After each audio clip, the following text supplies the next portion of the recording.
ನಮಃ ಸೂರ್ಯಾಯ ಚಂದ್ರಾಯ ಮಂಗಳಾಯ ಬುಧಾಯ ಚ ಗುರು ಶುಕ್ರ ಶನಿಭ್ಯಶ್ಚ ರಾಹುಕೇತುವೇ ಕುರ್ವಂತು ಸರ್ವೇ ಮಮ ಸುಪ್ರಭಾತಂ. ಶ್ರೀ ಗುರುಭ್ಯೋ ನಮಃ. ಹರಃ ಓಂ. ಸಮಸ್ತ ತುಳಸಿ ಬಂಧುಗಳಿಗೆ ಶಿವಸ್ವಾಮಿ ಗುರುಜಿ ಅನಂತ ನಮಸ್ಕಾರಗಳು. ಸ್ನೇಹಿತರೆ, ತಮಗೆಲ್ಲ ಕೂಡ ಭಾನುವಾರದ ಶುಭೋದಯ. ಭಗವಂತ ನಿಮ್ಮೆಲ್ಲರೂ ಕೂಡ ಆಯುರ ಆರೋಗ್ಯ ಐಶ್ವರ್ಯವನ್ನು ಕೊಟ್ಟು ಕಾಪಾಡಲಿ ಅಂತ ಬೇಡಿಕೊಳ್ತಾ, ಈ ದಿನದ 12 ರಾಶಿಗಳ ಭವಿಷ್ಯವನ್ನು ತಿಳ್ಕೊಳ್ತಕ್ಕಂಥ ಸಮಯ. ಹಾಗೆ ನೋಡಿ, ಖಂಡಿತ ಒಂದು ವಿಚಾರ ಹೇಳ್ತೀನಿ. ಗಣಪತಿಯ ಫೋಟೋವನ್ನು ಇಲ್ಲಿ ಈ ಒಂದು ಸ್ಥಾನದಲ್ಲಿ ಹಾಕೋದ್ರಿಂದ ನಿಮ್ಮ ಮನೆಯಲ್ಲಿರ್ತಕ್ಕಂಥ ಕ್ಲೇಶಗಳು, ಮನಸ್ತಾಪಗಳು, ಹಾಗೆ ಮನೆ ಒಳಗೆ ಬರ್ತಕ್ಕಂಥ ವ್ಯಕ್ತಿಗಳು ಯಾರೋ ಇದ್ದಾರೋ, ಅಂದರೆ ಏನು ಕೆಟ್ಟ ಒಂದು ಆಲೋಚನೆ, ಕೆಟ್ಟ ಶಕ್ತಿಯನ್ನು ಒಳಗೆ ತರ್ತಾರೋ, ಕೇವಲ ಗಣಪತಿಯ ಫೋಟೋವನ್ನು ನೀವು ಈ ಸ್ಥಾನಗಳಲ್ಲಿ ಹಾಕೋದ್ರಿಂದ ಅದರ ಶುಭ, ಅದರ ಒಂದು ವಿಘ್ನಗಳು ದೂರ ಆಗ್ತಕ್ಕಂಥದ್ದು ಖಂಡಿತವಾಗಿ ಆಗ್ತದೆ. ಅದು ಎಲ್ಲಿ, ಹೇಗೆ ಹಾಕಬೇಕು ಅನ್ನೋದನ್ನು ಕೊನೆಯಲ್ಲಿ ಭಾಗದಲ್ಲಿ ತಿಳಿಸ್ತೇನೆ. ಮೊದಲು ಈ ದಿನ ಪಂಚಾಂಗ ಶ್ರವಣವನ್ನು ಮಾಡಿ ತದನಂತರ 12 ರಾಶಿಗಳ ಭವಿಷ್ಯವನ್ನು ತಿಳ್ಕೊಳ್ಳೋಣ. ಭಾನುವಾರ ಈ ದಿನ ಪಂಚಮಿ ತಿಥಿ ಇರತಕ್ಕಂಥದ್ದು, ಶುಕ್ಲ ಪಕ್ಷ, ಶುಕ್ಲ ಯೋಗ ಇರತಕ್ಕಂಥ ಸಮಯ, ಬಾಳವ ಹಾಗೆ ಕಾಳುವ ಕರ್ಣ ಇರತಕ್ಕಂಥದ್ದು. ಚಂದ್ರ ಅಶ್ವಿನಿ ನಕ್ಷತ್ರ ಮೇಷ ರಾಶಿಯಲ್ಲಿ ಸ್ಥಿತವಾಗಿದ್ದಾನೆ. ಹಾಗೆ ಇವತ್ತಿನ ಕಾಲಮಾನವನ್ನು ನೋಡೋದಾದರೆ ರಾಹುಕಾಲ ಸಂಜೆ 4:58 6:26 ಹಾಗೆ ಯಮಗಂಡ ಕಾಲ ಮಧ್ಯಾಹ್ನ 12:34 2:02 ಗುಳಿಕ ಕಾಲ ಮಧ್ಯಾಹ್ನ 3:30 ಸಂಜೆ 4:58 ಹಾಗೆ ದುಷ್ಟ ಮುಹೂರ್ತ ಕೂಡ ಸಂಜೆ 4:45 5:30 ಅದೇ ರೀತಿಯಾಗಿ ಕಂಟಕ ಮೃತ್ಯು ದೋಷ ಇರತಕ್ಕಂಥದ್ದು ಬೆಳಗ್ಗೆ 10:41 11:26 ಚಂದ್ರ ಸ್ಥಿತ ಅಶ್ವಿನಿ ನಕ್ಷತ್ರ. ಯಾರಿಗೆ ಯಾವ ಫಲಗಳು ಲಭ್ಯತೆ ಆಗುತ್ತೆ ನೋಡೋಣ. ಮೊದಲು ಮೇಷ ರಾಶಿಯವರ ಫಲ ನೋಡಿ. ಮೇಷರಾಶಿಯವರಿಗೆ ಮಕ್ಕಳ ಚಿಂತನೆಗಳು ಕಾಡ್ತದೆ. ಬೆಳಗ್ಗೆ ಹಣಕಾಸಿನ ವ್ಯವಸ್ಥೆಯಲ್ಲಿ ಸ್ವಲ್ಪ ಮಟ್ಟಿಗೆ ಏರುಪೇರಾಗ್ತಕ್ಕಂಥ ಸಾಧ್ಯತೆಯೂ ಕೂಡ ಇದೆ. ಪ್ರೀತಿಯ ಬಾಂಧವ್ಯದಲ್ಲಿ ವಿರಸತೆಗಳು ಬರುತ್ತೆ. ಸ್ವಲ್ಪ ಮಟ್ಟಿಗೆ ನೀವು ಅದನ್ನು ಸ್ವಲ್ಪ ಜಾಗರೂಕತೆಯಿಂದ ಆಲೋಚನೆಗಳನ್ನು ಮಾಡಿಕೊಳ್ಳಿ. ಹಣಕಾಸು ವಹಿವಾಟುಗಳು ಇದನ್ನು ಸ್ವಲ್ಪ ಏರುಪೇರಾಗ್ತಕ್ಕಂಥದ್ದು ಇರ್ತದೆ. ಮಕ್ಕಳ ಬಗ್ಗೆ ಚಿಂತನೆ ಅಥವಾ ಮಕ್ಕಳು ಏನೋ ಅನ್ನೆಸಸರಿಯಾಗಿ ಮಕ್ಕಳ ಆರೋಗ್ಯದಲ್ಲಿ ಸಮಸ್ಯೆ ಬರ್ಬೋದು. ಗರ್ಭಿಣಿ ಸ್ತ್ರೀಯರು ಸ್ವಲ್ಪ ಜಾಗರೂಕರಾಗಿರ್ತಕ್ಕಂಥದ್ದು ಇದನ್ನು ಶುಭ. ಅನ್ನೆಸಸರಿಯಾಗಿ ಟೆನ್ಷನ್ ಮಾಡ್ಕೋಬೇಡಿ. ಗಣಪತಿಯ ಮಂತ್ರವನ್ನು ಧ್ಯಾನವನ್ನು ಮಾಡ್ಕೊಳ್ಳಿ. ಓಂ ಗಂ ಗಣಪತಯೇ ನಮಃ ಮಂತ್ರವನ್ನು ಹೆಚ್ಚು ಪಠನೆ ಮಾಡಿ. ಖಂಡಿತ ಶುಭವಾಗ್ತದೆ, ಒಳ್ಳೆಯದಾಗುತ್ತೆ. ಹಾಗೆ ಆ ವೃಷಭ ರಾಶಿಯವರ ಈ ದಿನದ ಫಲಾಫಲ ಹೇಗಿರ್ತಕ್ಕಂಥದ್ದು, ವಾಹನಾದಿಗಳಿಂದ ಸ್ವಲ್ಪ ಸಮಸ್ಯೆಗಳು ಬರ್ತದೆ. ಆರೋಗ್ಯದಲ್ಲಿ ವ್ಯತ್ಯಾಸಗಳಾಗ್ತದೆ. ಭೂಮಿಯ ವಿಚಾರ, ಅದರಲ್ಲೂ ಎಸ್ಪೆಷಲಿ ತಂದೆಯ ಆಸ್ತಿಯ ಭೂಮಿಯ ವಿಚಾರದಲ್ಲಿ ಸ್ವಲ್ಪ ನಷ್ಟವನ್ನು ಅನುಭವಿಸ್ತಕ್ಕಂಥ ಸಾಧ್ಯತೆ ವೃಷಭ ರಾಶಿಯವರಿಗೆ ತೋರಿಸುತ್ತೆ. ಯಾರ ಜೊತೆಗೂ ಬೆಳೆಯೋದಿಲ್ಲ, ಮನೆಯಿಂದ ದೂರ ಇರತಕ್ಕಂಥ ಸಂದರ್ಭಗಳು ಈ ದಿನ ವೃಷಭ ರಾಶಿಯವರಿಗೆ ಲಭ್ಯವಾಗ್ತದೆ. ನೆಮ್ಮದಿ ಸ್ವಲ್ಪ ಕಡಿಮೆ ಆಗ್ತದೆ. ಅನ್ನೆಸಸರಿಯಾಗಿ ಯಾರೊಟ್ಟಿಗೂ ಬ್ಲೇಮ್ ಆಗಿ ಮಾತಾಡಬೇಡಿ. ವೃಷಭ ರಾಶಿಯಲ್ಲಿರ್ತಕ್ಕಂಥವ್ರು ಈ ದಿನ ಸಾಧ್ಯವಾದಷ್ಟು ಕೂಡ ಚಿಂತನೆಗಳನ್ನು ದೂರ ಮಾಡಿಕೊಳ್ಳಿ. ಹಾಗೆ ಗಣಪತಿಗೆ ಕ್ಷೀರಾಭಿಷೇಕವನ್ನು ಮಾಡಿ ಗರ್ಕೆಯನ್ನು ಇಟ್ಟು ಪ್ರಾರ್ಥನೆಯನ್ನು ಮಾಡೋದು ಒಳ್ಳೆಯದು. ಮಿಥುನ ರಾಶಿಯವರಿಗೆ ಸ್ವಲ್ಪ ಲಾಭದಲ್ಲಿ ಚಂದ್ರ, ಖಂಡಿತ ಕಮಿಷನ್ ಆಧಾರಿತ ವ್ಯಕ್ತಿವಾಗಿ ನಿಮಗೆ ಲಾಭ ಬರ್ತಕ್ಕಂಥದ್ದು ಇರುತ್ತೆ. ಹಾಗೆ ಇದಕ್ಕಿದ್ದಾಗೆ ಸ್ವಲ್ಪ ಮಟ್ಟಿಗೆ ನಿಮ್ಮ ಸಹೋದರಗಳಿಂದ ಒಂದಷ್ಟು ಲಾಭಗಳು ಕಾಣ್ತಕ್ಕಂಥದ್ದು ಮಿಥುನ ರಾಶಿಯವರಿಗೆ ಲಭ್ಯತೆ ಇದೆ. ಒಟ್ಟಾರೆಯಾಗಿ ಲಾಭದ ದಿನ. ಸಣ್ಣ ಪ್ರಯಾಣದಿಂದ ಲಾಭ ಬರ್ತದೆ, ಕಮ್ಯುನಿಕೇಷನಿಂದ ಲಾಭ ಬರ್ತಕ್ಕಂಥದ್ದು ತುಂಬ ಜಾಸ್ತಿ ಇದೆ. ಶುಭವಾಗಲಿ. ಮಿಥುನ ರಾಶಿಗೆ ಒಳ್ಳೆಯದಿದೆ. ಕಟಕ ರಾಶಿಯವರ ಫಲಾಫಲ ಆಗಿರ್ತಕ್ಕಂಥದ್ದು ದಾಂಪತ್ಯದಲ್ಲಿ ವಿರಸಗಳು ಈ ದಿನ ಕಾಣುತ್ತೆ. ಬಟ್ ಇನ್ನು ಮಿಕ್ಕ ವಿಚಾರದಲ್ಲಿ ಸ್ವಲ್ಪ ಮಟ್ಟಿಗೆ ಶುಭತ್ವ ಜಾಸ್ತಿ ಇದೆ. ಹಣಕಾಸು ವಹಿವಾಟುಗಳಾಗಿರ್ಬೋದು, ಅದೇ ಕುಟುಂಬದ ಕಾಳಜಿ ಆಗಿರ್ಬೋದು, ಇವೆಲ್ಲವೂ ಕೂಡ ಚೆನ್ನಾಗಿರ್ತದೆ. ಇದಕ್ಕಿದ್ದಾಗೆ ಸ್ವಲ್ಪ ಮಟ್ಟಿಗೆ ದಾಂಪತ್ಯದಲ್ಲಿ ವಿರಸ ಬರುತ್ತೆ. ಸ್ವಲ್ಪ ಅಹಮ್ಮಿಂದ ರಾಜಕೀಯವಾಗಿರ್ತಕ್ಕಂಥ ಮನೋಭಾವತೆ ಜಾಸ್ತಿ ಇರ್ತಕ್ಕಂಥದ್ದು ಕಟಕ ರಾಶಿಯವರಿಗೆ ಲಭ್ಯತೆ ಇದೆ. ಇನ್ನು ಮಿಕ್ಕ ವಿಚಾರಗಳು ಚೆನ್ನಾಗಿದೆ, ತೊಂದರೆ ಇಲ್ಲ. ಸಿಂಹರಾಶಿಯ ಫಲ, ಸಿಂಹರಾಶಿಯವ್ರಿಗೆ ಈಗೋ ಕ್ಲಾಶಸ್ ಜಾಸ್ತಿ ಇರ್ತದೆ. ಬಟ್ ಆರೋಗ್ಯದಲ್ಲಿ ಸಣ್ಣ ಪುಟ್ಟ ವ್ಯತ್ಯಾಸಗಳು ತುಂಬ ಕಾಣಿಸ್ಕೊಳ್ತಕ್ಕಂಥದ್ದು ಇರುತ್ತೆ.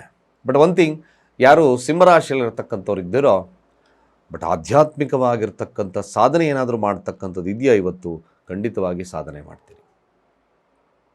ಈ ದಿನ ಕುತ್ಕೊಳ್ಳಿ. ಈ ದಿನ ಏನಾದರೂ ನಿಮ್ಮ ಸಾಧನೆ ಮಾಡಬೇಕು ಅಂದರೆ ಭಾಳ ವಿಶೇಷವಾಗಿರ್ತಕ್ಕಂಥ ದಿನದಲ್ಲಿ ಒಂದು ಕೂಡ ಮನಸ್ಥಿತಿ ಸದೃಢವಾಗಿಟ್ಕೊಳ್ತಕ್ಕಂಥದ್ದು ಭಾಳ ಮುಖ್ಯ. ಖಂಡಿತ ಇವೆಲ್ಲ ವಿಚಾರಗಳಲ್ಲಿ ಸಿಂಹರಾಶಿಯವ್ರಿಗೆ ಶುಭವನ್ನು ಕಾಣ್ತಕ್ಕಂಥದ್ದು ಇರ್ತದೆ. ಒಳ್ಳೆಯದಾಗಲಿ. ಕನ್ಯಾ ರಾಶಿಯವರ ಈ ದಿನದ ಫಲಾಫಲ ಆಗಿರ್ತಕ್ಕಂಥದ್ದು ಸ್ವಲ್ಪ ಕಾಲಿಗೆ ಪೆಟ್ಟು ಬೀಳು ಮಾಡಿಕೊಳ್ತೀರಿ. ಕಾಲಿಗೆ ಡ್ಯಾಮೇಜ್ ಆಗ್ತಕ್ಕಂಥ ಸಾಧ್ಯತೆ ಇರುತ್ತೆ. ಸ್ವಲ್ಪ ಮಟ್ಟಿಗೆ ಜಾಗರೂಕರಾಗಿ ವಾಕಿಂಗ್ ಮಾಡಿ. ಆರೋಗ್ಯ ಸ್ವಲ್ಪ ಹದಗೆಡುತ್ತೆ. ಮಕ್ಕಳು 9 ವರ್ಷದ ಮಕ್ಕಳಿಗೆ ಬಾಳೆಹಣ್ಣನ್ನು ಕೊಡೋದು ಮರಿಬೇಡಿ. ಖಂಡಿತ ಇದೊಂದು ಸ್ವಲ್ಪ ಸರಳ ಪ್ರಕ್ರಿಯೆ. ಅನ್ನೆಸೆಸರಿಯಾಗಿ ಯಾರೊಟ್ಟಿಗೂ ವಾದ ವಿವಾದಕ್ಕೆ ಇಳಿಯೋದು ಬೇಡ. ಕಾಮಾಗಿರಿ ಕನ್ಯಾ ರಾಶಿಯವರು. ಶುಭವಾಗ್ತದೆ. ತುಲಾರಾಶಿಯವರಿಗೆ ಸ್ವಲ್ಪ ಲಾಭದ ಒಂದು ದಿನವಾಗಿ ಪರಿಣಾಮವನ್ನು ಬೀರುತ್ತೆ. ಮೇಲಾಗಿ ವ್ಯಾಪಾರ ವಹಿವಾಟುಗಳು ಸ್ವಲ್ಪ ಲಾಭದತ್ತ ಸಾಗ್ತದೆ. ಇದಕ್ಕಿದ್ದಾಗೆ ಹಣಕಾಸು ಚೆನ್ನಾಗಿರ್ತಕ್ಕಂಥದ್ದು. ಬುದ್ಧಿಶಕ್ತಿಯಿಂದ ನಿಮಗೆ ಈ ದಿನ ಲಾಭ ಲಭ್ಯತೆ ಖಂಡಿತವಾಗಿದೆ. ಪ್ರೀತಿಯ ವಿಚಾರದಲ್ಲಿ ಸ್ವಲ್ಪ ಗೆಲುವು ಸಾಧ್ಯತೆ ಇರುತ್ತೆ. ಹಾಗೆ ಪ್ರೀತಿಸೋರನ್ನ ಒರೆಸ್ತಕ್ಕಂಥ ಸಾಧ್ಯತೆಗಳು ಕೂಡ ಈ ತುಲಾರಾಶಿಯವರಿಗೆ ಲಭ್ಯತೆ ಆಗುತ್ತೆ. ಲಾಟ್ರಿ ಯೋಗದಂಥ ಯೋಗಗಳು ಬರ್ತದೆ. ಒಂದಷ್ಟು ಶುಭದ ದಿನ, ಒಳ್ಳೆಯದಾಗಲಿ ಕೂಡ. ವೃಶ್ಚಿಕ ರಾಶಿಯವರಿಗೆ ಮ್ಯಾಕ್ಸಿಮಮ್ ಇದನ್ನ ಹೆಸರು ಕೀರ್ತಿ ಪ್ರತಿಷ್ಠೆ, ಹಣಕಾಸು ವಹಿವಾಟುಗಳು, ಕೋರ್ಟ್ ಕಚೇರಿ ವಿಚಾರದಲ್ಲಿ ಗೆಲುವು, ಭೂಮಿಯಿಂದ ಕೂಡ ಲಾಭ ಬರ್ತದೆ. ತನ್ನ ಸಂಸ್ಥೆಯಿಂದ ಉತ್ತಮವಾಗಿರ್ತಕ್ಕಂಥ ಲಾಭವನ್ನು ಪಡಿತಕ್ಕಂಥದ್ದು ವೃಶ್ಚಿಕ ರಾಶಿಯವರಿಗೆ ಈ ದಿನ ಲಭ್ಯತೆ ಇದೆ. ಖಂಡಿತ ಒಳ್ಳೆಯದಾಗ್ತದೆ. ಶುಭವಾಗಲಿ.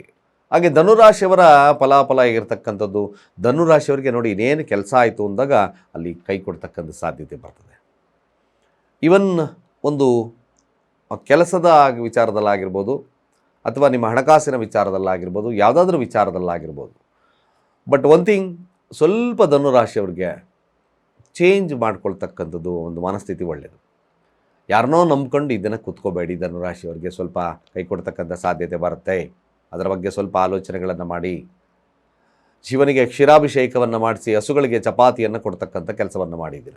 ಸ್ವಲ್ಪ ಅಡೆತಡೆಗಳು ನಿವಾರಣೆ ಆಗುತ್ತೆ.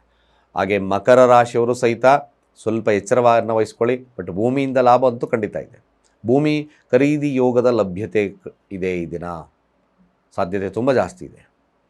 ಆದರೆ ವಾಹನಾದಿಗಳಿಂದ ಆಗಿರ್ಬೋದು, ಅಥವಾ ಅನ್ನೋನ್ ಆಗಿರ್ತಕ್ಕಂಥ ಪರ್ಸನ್ಗಳಾಗಿರ್ಬೋದು, ಇಲ್ಲಿ ಸ್ವಲ್ಪ ಮಟ್ಟಿಗೆ ನಿಮಗೆ ಅವಮಾನಗಳು ಅಥವಾ ಮಾತಿನ ವಿಚಾರಗಳಲ್ಲಿ ಕಟ್ಟು ಬೀಳ್ತಕ್ಕಂಥದ್ದು, ಮಾತು ಬೀಳ್ತಕ್ಕಂಥ ಸಾಧ್ಯತೆ ಇರೋದ್ರಿಂದ ಸ್ವಲ್ಪ ಕುಟುಂಬ ಅಥವಾ ನಿಮ್ಮ ಯಾರಾದರೂ ವ್ಯಕ್ತಿಗಳಾಗಿರ್ಬೋದು, ಸ್ವಲ್ಪ ಮಟ್ಟಿಗೆ ಅವರಲ್ಲಿ ಜಾಗರೂಕರಾಗಿ.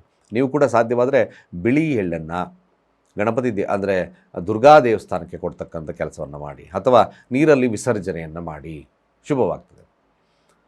ಕುಂಭರಾಶಿಯ ಫಲಾಫಲ ಹೇಗಿರ್ತಕ್ಕಂಥದ್ದು ನೋಡಿ. ಕುಂಭರಾಶಿಯವರಿಗೆ ಮ್ಯಾಕ್ಸಿಮಮ್ ಈ ದಿನ ನಿಮ್ಮ ಸಂಗಾತಿಯೊಟ್ಟಿಗಿನ ಮಾತುಕತೆ ಸ್ವಲ್ಪ ಮಟ್ಟಿಗೆ ಏರುಪೇರಾಗ್ತಕ್ಕಂಥ ಸಾಧ್ಯತೆ ಇರುತ್ತೆ. ಸ್ವಲ್ಪ ದಾಂಪತ್ಯದಲ್ಲಿ ಸಣ್ಣಪುಟ್ಟ ವಿರಸಗಳು ಬರ್ತದೆ. ಈಗೋ ಕ್ಲಾಶಸ್ ಜಾಸ್ತಿ ಆಗ್ತದೆ. ಮಾತಿಗೆ ಮಾತು ಬೆಳೆದು ಸ್ವಲ್ಪ ಮಟ್ಟಿಗೆ ವಿಕೋಪಕ್ಕೆ ಹೋಗ್ತದೆ. ಬಟ್ ವ್ಯಾಪಾರ ವಹಿವಾಟುಗಳು ಸ್ವಲ್ಪ ಮಟ್ಟಿಗೆ ಶುಭ್ರತೆ ಇರತಕ್ಕಂಥದ್ದು, ಸ್ವಲ್ಪ ಲಾಭವನ್ನು ತಂದುಕೊಡ್ತಕ್ಕಂಥ ಸಾಧ್ಯತೆ ಇರುತ್ತೆ. ಬಟ್ ಯಾವುದೇ ಸ್ನೇಹಿತರು, ಪಾರ್ಟ್ನರ್ಶಿಪ್ ಇವತ್ತು ವ್ಯವಹಾರ ಬೇಡ. ಕುಂಭರಾಶಿಯವರು ಸ್ವಲ್ಪ ನಷ್ಟ ಹೋಗ್ತಕ್ಕಂಥ ಸಾಧ್ಯತೆ ಇರುತ್ತೆ. ಯಾವುದೇ ಹೊಸದಾಗಿ ಬರ್ತಕ್ಕಂಥ ಫ್ರೆಂಡ್ಸ್ಗಳ್ನ ಇದನ್ನು ನಂಬಬೇಡಿ, ಇದು ಮುಖ್ಯ. ಮೀನರಾಶಿಯವ್ರಿಗೆ ನೋಡೋಣ. ಮೀನರಾಶಿಯವ್ರಿಗೆ ಶತ್ರುವಿನ ಮೇಲೆ ಜಯ, ಹಣಕಾಸಿನ ವಿಚಾರದಲ್ಲಿ ಗೆಲುವು ಸಾಧ್ಯತೆ ಬರ್ತದೆ. ಕೆಲಸದಲ್ಲಿ ಕೂಡ ಉತ್ಕೃಷ್ಟವಾಗಿರ್ತಕ್ಕಂಥ ಲಾಭವನ್ನು ನೋಡ್ತಕ್ಕಂಥದ್ದು ಜಾಸ್ತಿ ಇದೆ. ಮ್ಯಾಕ್ಸಿಮಮ್ ಈ ದಿನ ಒಂದಷ್ಟು ಬಲ, ಶತ್ರುವಿನ ಮೇಲೆ ಜಯವನ್ನು ಸಾಧಿಸ್ತಕ್ಕಂಥದ್ದು ಸತ್ಯ. ಇಷ್ಟು 12 ರಾಶಿಗಳ ಫಲಾನುಫಲಗಳು. ಸ್ನೇಹಿತರೆ, ಮುಖ್ಯವಾಗಿ ನಾನು ಬರ್ತಕ್ಕಂಥದ್ದು ಈ ದಿನ ನೋಡಿ, ನಿಮ್ಮ ಮನೆ ಒಳಗೆ ಕ್ಲೇಶಗಳು ನಡೀತಾ ಇದೆ, ಅಥವಾ ಹೊರಗಳಿಂದ ಬರ್ತಕ್ಕಂಥವ್ರು ಕಣ್ಣುದೃಷ್ಟಿಯನ್ನು ತರ್ತಾರೆ, ಮನೆಯಲ್ಲಿ ನಾನಾ ರೀತಿಯಾದಂಥ ವ್ಯಾಧಿಗಳಿದೆ ಅಂದಾಗ ನಿಮ್ಮ ಮನೆಯ ಹೆಬ್ಬಾಗಿಲ ಮೇಲೆ ನೋಡಿ, ನಿಮ್ಮ ಹೊರಗಡೆ ಅಲ್ಲ, ನಿಮ್ಮ ಮನೆಯ ಒಳಗಡೆ ಹೆಬ್ಬಾಗಿಲ ಮೇಲೆ, ಮೇನ್ ಡೋರ್ ಮೇಲೆ ಒಂದು ಗಣಪತಿ ಫೋಟೋ ನಿಮ್ಮ ಮನೆಯ ಒಳಗೆ ನೋಡೋ ಹಾಗೆ ಹಾಕಿ. ನಿಜವಾಗ್ಲೂ ಅದರ ಪರಿಣಾಮ ನೀವು ನೋಡಿ ಇದು ವಿಶೇಷವಾಗಿರ್ತಕ್ಕಂಥ ಫಲಗಳನ್ನು ಕೊಡುತ್ತೆ ಅಂತ ಹೇಳ್ತಾ, ಸರ್ವೇ ಜನ ಸುಖಿನೋ ಭವಂತು.